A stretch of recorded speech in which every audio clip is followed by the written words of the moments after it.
Grandma, could you lend me $1 million? Aunt Lena from the orphanage has kidney failure and needs money for treatment. The entire Wilson family was stunned. Everyone stared at Charlie in disbelief. It's Mrs. Wilson's birthday. Not only had he not prepared any gifts, but he even dared to ask her to lend him $1 million. Is he out of his mind? 3 years ago, the late Mr. Wilson had found Charlie from who knows where and insisted on marrying him to his eldest granddaughter, Clare Wilson. At the time, Charlie was penniless, much like he was now. After the two got married, the old master passed away. Since then, the Wilson family had been deliberately trying to drive Charlie out, but Charlie seemed indifferent, unmoved by their insults. Asking Mrs. Wilson for money now was an act of desperation. He thought that since it was her birthday, she might be in good spirits and willing to help. Unexpectedly, Mrs. Wilson's laughter vanished in an instant. Are you here to celebrate my birthday or to borrow money? Grandma, Charlie is ignorant. Don't be upset. Sis, look at what kind of trash you married. Gerald and I just got engaged, and he already gave Grandma an obsidian cross. It's hilarious your husband didn't bring any gifts and still has the nerve to ask Grandma for money. Exactly, Charlie, my man. We're both son-in-laws of the Wilson family. As the eldest, you're a real failure. Although Gerald was about to marry Wendy, he felt her looks paled in comparison to Charlie's wife, Clare. Clare was a renowned beauty in Orris Hill, but seeing her married to this worthless, broke man really irritated Gerald.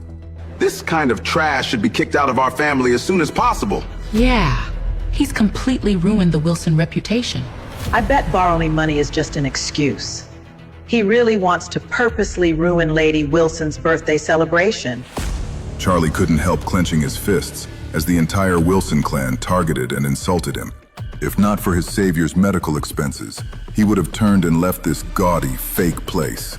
However, remembering his late father's teachings to always repay kindness, he suppressed the humiliation. Grandma, saving a life is more virtuous than any gift. Please show mercy. Wait, quit trying to guilt trip Grandma. If you want to save someone, figure it out yourself. Don't make Grandma pay for your hero complex. Who do you think you are? It was Wendy's brother, Harold. The siblings always resented Clare for outshining them and loved seizing chances to mock Charlie. Grandma, Charlie lost his dad at 8. Aunt Lena from the orphanage raised him. He just wants to repay her kindness.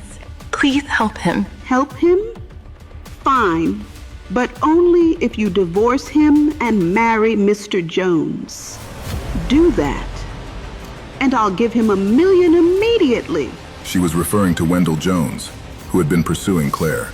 The Jones family was upper class in Orris Hill, much more influential than the Wilsons, and Lady Wilson always wanted to curry their favor. Mr. Jones sent a birthday present, a turquoise amulet worth $3 million. The amulet was a vivid shade of blue-green and looked like a genuine top-quality piece. Gerald, who had gifted the obsidian cross, looked a bit awkward seeing this amulet. Unexpectedly, Wendell, who had no real connection to the Wilson family, had been so generous. Oh, Mr. Jones is so thoughtful. If only he could be my grandson-in-law, it would be a dream come true. What do you say to my condition? Will you consider it? Grandma, I won't divorce Charlie. Don't give me that attitude. You insist on clinging to this trash. Get him out of my sight. He's not allowed at my birthday banquet. I'm going to the hospital to check on Aunt Lena. Then I'll come with you. If you leave too, I won't consider you my granddaughter anymore. Take your parents and get out of the Wilson house with this loser. You stay, don't worry about me. Oh, my dear brother-in-law, you're leaving hungry. Are you gonna beg on the streets for dinner? Rushing to the hospital, Charlie immediately went to the billing office, wanting to inform them that the payment for Aunt Lena's medical expenses would be delayed by another 2 days. However, when he asked the nurse, Charlie was suddenly told that Aunt Lena had been transferred overnight to the best hospital in East Cliff. How much does it cost? I'll find a way to pay. A total of $3 million is needed. $1 million has been paid, but there's still a gap of $2 million. It's due in a week. Who paid the first $1 million? I don't know. As Charlie was trying to figure it out, he turned and saw a man in a black suit with gray hair about 50 years old, standing behind him. Young master, you have suffered for so many years. Are you Stephen Thompson? Mr. Wade, you still remember me? Of course I remember. I remember every one of you. Back then, you forced my parents to take me and flee East Cliff. During that time, they died unexpectedly, and I became an orphan. So why are you looking for me now? Young master, when your father passed away, Mr. Wade was also extremely sad. He's been searching for you all these years. Now that we've found you, he wants you to come back with me. You can go. I will never see him again in my life. Young master, do you still blame Mr. Wade? Of course. I will never forgive him as long as I live. Mr. Wade said you might not forgive him. At least he's self-aware. Mr. Wade knows you've suffered over the years. He wants to compensate you. If you don't want to return, he'll buy the largest company in Oris Hill and give it to you. He also asked me to give you this card. The password is your birthday. Mr. Wade, there are only 5 such cards in the country. Take it away. I don't want it. Mr. Wade, for Miss Lena, you still have a shortfall of $2 million in medical expenses. If you fail to pay, her life may be in danger. Are you deliberately trying to manipulate me? I wouldn't dare. If you accept this card, it will be more than enough to pay the medical expenses. How much money is on this card? Mr. Wade said this card is just a little pocket money for you, not much. It has a total of $10 billion. $10 billion? Charlie was stunned. He knew his grandfather's family was wealthy, but as a young child, he had no real concept of money. He only knew the Wade family was one of the top families in East Cliff in the country. However, he never knew exactly how much they were worth. But now, he understood. $10 billion was just pocket change. When considering the entire Wade family fortune, it was likely over $1 trillion. To be honest, Charlie was deeply moved. But thinking of his parents' deaths, he felt his grandfather couldn't shirk the blame. He couldn't forgive him. Stephen saw Charlie's inner conflict. Master, you are the heir to the Wade family. You deserve this money. Strictly speaking, it belongs to your father. Mr. Wade said if you're willing to return, you'll inherit the family's $1 trillion estate. If you don't want to go back, this money is for your living expenses. Oh, and Oris Hill's largest company, the $100 billion M-Grand Group, was acquired by the Wade family yesterday. All the shares are now in your name. You can go to M-Grand for the handover tomorrow. Charlie could hardly believe it. The Wade family's investment was huge. A $10 billion premium card and the $100 billion M-Grand Group. Although Oris Hill had its share of hidden talents and quiet power players, the only true powerhouse was M-Grand. Any family, including the Wilsons and Whites who humiliated him today, and the Joneses pursuing Clare, were small fry compared to M-Grand. It was the emperor of Oris Hill's business world, and unexpectedly, it was now his? Mr. Wade, you may need some time to process this. I won't bother you further. Here's my number. Please call if you need anything. Charlie remained in a daze, unsure if he should accept the Wade family's compensation. But thinking it over, considering the humiliation he'd endured for the past decade, especially from the Wilsons, wasn't this payment from the Wades fair recompense? Why shouldn't he take it? Moreover, Aunt Lena urgently needed $2 million for her medical expenses. Mind made up, Charlie gritted his teeth and returned to the hospital's billing office. Hello. I need to deposit $2 million. He swiped the card and entered the password. The transaction went through, and the $2 million was easily credited to the hospital's account. Charlie felt like he was in a fog. Had he really become a billionaire? Just like that? Claire and her parents no longer lived in the Wilson villa, but in a very ordinary apartment building. They'd been driven out after Claire married him, following Ben Wilson's death. That good-for-nothing Charlie. He made us lose face today. Claire, if you don't divorce him, your grandma will kick you out of the Wilson group. Then I'll find another job. What's so great about that loser? Why can't you divorce him and marry Wendell instead? If you wed Wendell, our family can hold our heads up high. She's right. Marry Wendell, and we'll instantly become treasured in your grandma's eyes. She'll be falling over herself to curry favor with you every day. Don't say another word. I won't divorce Charlie. You stubborn child! A worthless piece of trash. and he has the nerve to show his face. Charlie sighed inwardly. His mother-in-law had always looked down on him, but what would she think if she knew he was now the boss of the M. Grand Group with $10 billion in cash? However, Charlie wasn't ready to reveal his identity yet. He'd been away from the Wade family for many years. Who knew what the family was like now? What if someone in the family were against him if he exposed himself? Better to keep a low profile for now. Mom, I'm sorry for causing you trouble today. You're more than trouble. You're killing the three of us. Can't you be a little self-aware and get out of our house? Mom, how can you talk like that? Charlie is your son-in-law. Bullshit. I don't have such a worthless son-in-law. The farther away you go, the better. Hurry, go to the room. He and Claire had been married for 3 years, but never truly together. Claire slept on the bed while he slept on the floor beside her. That night, Charlie couldn't fall asleep for a long time. The day's events were shocking, and it would take a while to process everything. How is Aunt Lena? I still have over $100,000 in personal savings. You can take it to her tomorrow. No need. Someone already paid for Aunt Lena's treatment and sent her to East Cliff. Really? So she is saved? Yes. She has done good deeds and helped so many people throughout her life. Someone finally repaid her kindness.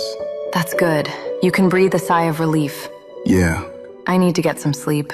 What's happening at the company? Business isn't great. Grandma has always wanted to partner with a big corporation like the M. Grand Group, but the Wilson family is much weaker in comparison. People look down on us. The Wilsons have no cooperation with M. Grand? How could the M. Grand Group ever consider working with us? Even Wendy's fiancé, Gerald, and his family barely measure up to M. Grand's standards. Grandma is counting on them getting married so the Whites can help the Wilsons connect with M. Grand. Charlie nodded. So that was the Wilsons' plan. They were dying to work with M. Grand. However, Mrs. Wilson was dreaming if she thought it was possible. Little did she know, he now owned the M. Grand Group. With that in mind, Charlie decided to take over M. Grand first, then give Claire a boost through the company. She had been bullied too much by the Wilsons. As her husband, it was his responsibility to help improve her standing in the family. Starting today, her husband was a changed man. He would never let anyone look down on her again. He vowed to make the entire Wilson family bow before her. Charlie wasn't sure why they were at M. Grand, but to avoid trouble, he quickly tried to slip away unnoticed. Unfortunately, the sharp-eyed Wendy spotted him immediately. Oh, brother-in-law! Wendy, what brings you here? Gerald and I have a meeting with Doris Young, the vice chairman of the M. Grand Group. His family has a lot of business with M. Grand. In the future, it'll benefit not only the Whites, but the Wilsons too. This was news to Charlie. He'd only just inherited M. Grand, and hadn't had time to familiarize himself with its dealings. But he hid his surprise. You two make a perfect power couple. Beautiful and talented. Just yesterday, Mrs. Wilson had cursed out this good-for-nothing man, and now here he was, grinning like an idiot. How could a stunning woman like Claire have married such a useless loser? If it weren't for him, Gerald would have pursued Claire relentlessly. How had he ended up engaged to Wendy, who was inferior in every way? The thought irritated him. What did you come to the M. Grand Group for, Charlie? I'm looking for a job. A job? Why would you apply here, of all places? What does my job search have to do with you? Is he wrong, though? Do you even have a diploma to your name? Any accomplishments besides being a good-for-nothing? The M. Grand Group wouldn't hire a waste like you, even as a security guard. If you had any self-awareness, you'd go pick up trash on the street. At least you could make $2 or $3 grand a month. Hey, don't say I never look out for you. Pick that up and sell it for cash. Even if you are garbage, you're still family, so I'll help you out. I happen to be friends with M. Grand's vice chairman. Why don't I put in a good word and have her set you up with a job cleaning toilets? The kind of job I'm after is none of your concern. Worry about yourself. M. Grand is a major corporation. I doubt they'd work with low-quality trash like you. Who are you calling trash? You, obviously. Done with the conversation, he walked into the M. Grand Tower. Hey, stop right there. Gerald shouted, chasing after him. He caught up at the elevators, itching to teach the arrogant jerk a lesson with a few slaps to the face.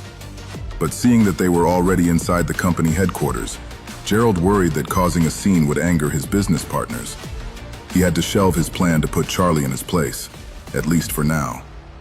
I'll let it slide today, but you won't be so lucky next time. You think you're some big shot, Gerald? Believe me, you'll soon learn the price of arrogance. Screw you. Don't take the same elevator as that trash, honey. You might catch his stench. I'm letting you off the hook for now. Watch yourself next time. Charlie took the elevator straight to the top floor chairman's office. Stephen had already made the arrangements, appointing a woman named Doris Young as Charlie's main point of contact.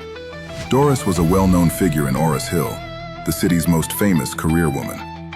Beautiful and exceptionally capable, she had risen to become M. Grand's vice chairman at a young age, playing a key role in the company's success. With M. Grand now acquired by the Wade family and the former chairman stepping down, Doris had stayed on to assist the new boss. Mr. Wade, please come to my office. This was Charlie's first time meeting Doris Young, too. He had to admit she was gorgeous. In her late 20s, she had a gorgeous figure, alluring beauty, and a noble, capable demeanor. I won't be coming to M. Grand often in the future. I want you to take charge of the big picture here, and don't reveal my identity to anyone. Doris could tell that the young man before her came from an extraordinary background. To his family, a company like M. Grand was mere pocket change. It made sense that he wouldn't want to manage it personally. Of course, Mr. Wade. If you ever need anything, just let me know. Miss Doris, a man named Gerald White is here with his fiancée to see you. I'm with an important guest. Have them wait.